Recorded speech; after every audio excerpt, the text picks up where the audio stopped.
এবার আসেন পৃথিবীতে, এই যে আদম আলাইহিস সালামের এখন বংশবৃদ্ধি হচ্ছে, এখানে হাবিল কাবিল ঘটনা মনে আছে? এই শুরু হলো পৃথিবীর হিস্ট্রি। হাবিল ভালো ছেলে, সৎ সন্তান, সে আল্লাহ পাকের সমস্ত হুকুম আহকাম মেনে চলার চেষ্টা করে। কাবিলের দেখে হিংসা হয়। প্রথম সমস্যা কি হলো তাহলে? এই হিংসা এখন মুসলিমদের মধ্যে নাই, আছে কি নাই?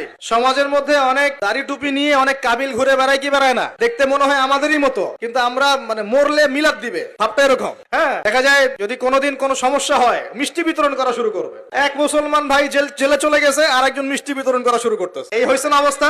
হয়েছে কিনা? এখানে কাবিল আর হাবিলের সেই হিংসা আছে কি নাই? এখন আল্লাহর শাস্তি কি হলো দেখেন। এবার কাবিল তো হাবিলকে হত্যা করে ফেললো, ব্যাস আল্লাহ রাব্বুল আলামিন কাককে পাঠালেন। কাকে?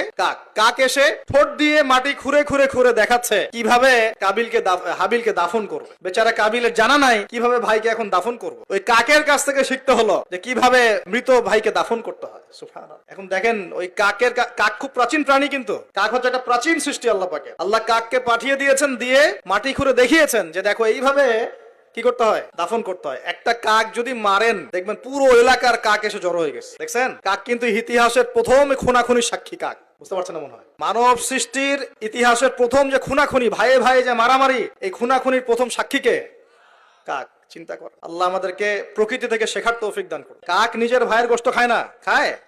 এখন মুসলমানের গোশত খায়। এক মুসলমান বিপদে পড়লে অন্যটা মিষ্টি বিতরণ করা শুরু করে। কিভাবে তার মানহানি করবে, কিভাবে তাকে অপমান করবে, কিভাবে তার বিরুদ্ধে ষড়যন্ত্র করবে, কিভাবে তাকে ফাঁসাই দিবে, এই চিন্তাই অলওয়েজ মাথায় ঘোরাফেরা করতেছে।